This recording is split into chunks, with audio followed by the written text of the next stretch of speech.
La visite du président américain à Pékin était historique et contribuerait au renforcement des relations bilatérales. Le président chinois Xi Jinping et son homologue américain Donald Trump ont affirmé lors de leur sommet à Pékin leur volonté de renforcer une relation constructive et stable entre les deux pays. Les discussions ont porté sur la coopération économique et commerciale, la sécurité énergétique ainsi que les principaux dossiers régionaux, notamment la situation au Moyen-Orient et la question de Taïwan. Selon Pékin, Xi Jinping a insisté sur l'importance de privilégier la coopération tout en évitant toute confrontation, tandis que la Maison-Blanche a indiqué que les deux dirigeants s'étaient accordés sur la nécessité de maintenir le détroit d'Ormuz ouvert afin d'assurer la libre circulation des approvisionnements énergétiques. Donald Trump a qualifié les entretiens de positifs et constructifs, soulignant que Washington et Pékin avaient l'opportunité de bâtir un avenir fondé sur davantage de coopération et de prospérité.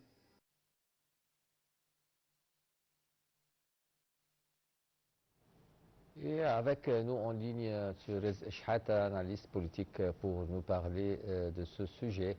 Bonsoir, Thérèse. Oui, bonsoir, merci pour votre invitation. Bienvenue avec nous. Alors, Thérèse, quels sont les principaux enjeux politiques et économiques de la visite de Donald Trump en Chine, notamment dans le contexte des tensions géopolitiques et commerciales actuellement entre Washington et Pékin? Oui, justement, d'abord, il y a un enseignement important à prendre de cette visite, c'est que le président des États-Unis d'Amérique, Donald Trump, va visiter un pays qui est considéré un pays ennemi pour les États-Unis. La Chine, c'est un pays ennemi aujourd'hui, et malgré cela, ça ne lui empêche pas de partir et d'aller négocier avec, si c'est vrai, c'est son ennemi ou pas, parce qu'après, c'est les jours qui vont nous montrer sur quoi ils sont mis d'accord, sur quel dossier. Bien sûr, tout le monde suppose qu'ils vont parler de l'état économique du monde, des problèmes de douane entre la Chine et les États-Unis, et surtout, ils vont parler du conflit au Moyen-Orient. Ça, c'est évident, même s'il ne le dit pas, s'il ne le met pas en premier dossier. C'est sûr et certain qu'ils vont parler de l'Iran et du Moyen-Orient. Oui, aussi ils ont dit que bien sûr la Chine est le premier pays importateur du pétrole de l'Iran, iranien, et elle est affectée de cette guerre parce que au point de vue commercial, et ça affecte bien la Chine. Numéro 1 pour l'Iran. Il achète du pétrole à bas prix. Ce qui intéresse la Chine, ce qui lui a permis de remplir ses réservoirs. Et sanctions ou pas, on sait tous que la Chine et la Russie achètent l'énergie iranienne, c'est sûr.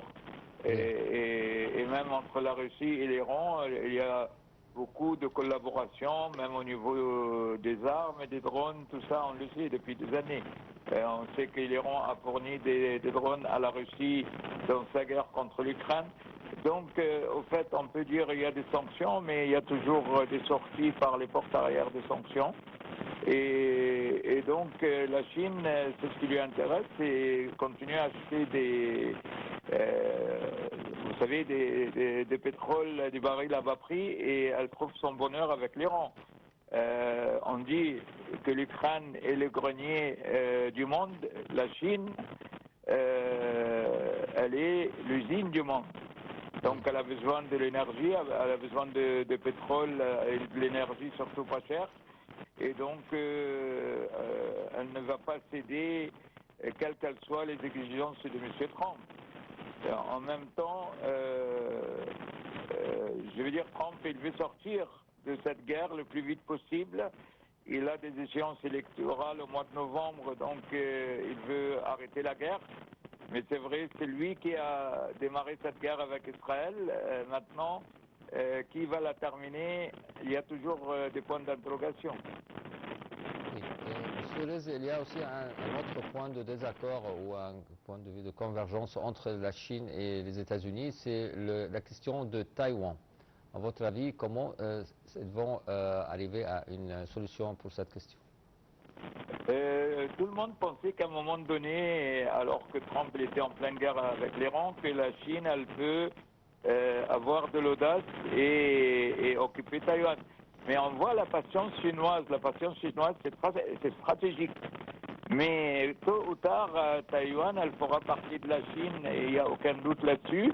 Et ça ne m'étonnerait pas. Il y a peut-être un nouvel Yalta, comme le Yalta de Staline après 1945. Ça ne m'étonnerait pas qu'il y aura des accords secrets entre la Chine et les États-Unis. Et ce sera toujours sur le compte d'autres pays comme l'Iran, comme le Taïwan, etc., etc. Mais il n'y a aucun doute. La Chine ne lâchera jamais Taïwan, sauf que à quel moment est opportun pour passer à l'acte, personne ne le sait encore, mais le calcul chinois, il est sage, il est patient, et à un moment donné, ça va être mis sur la table également. Et comme Trump, il a accordé à la Russie une partie de l'Ukraine, il pourra aussi accorder le Taïwan à la Chine avec un statut spécial comme Hong Kong ou des choses comme ça. Donc, de toute façon, Trump, il ne va pas faire la guerre partout dans le monde, il ne peut pas. Et s'il veut gagner une guerre, il faut qu'il lâche sur une autre. Oui, d'accord. Merci bien, Monsieur Rez Shahata, vous êtes analyste politique, d'être avec nous. Et on continue maintenant le journal.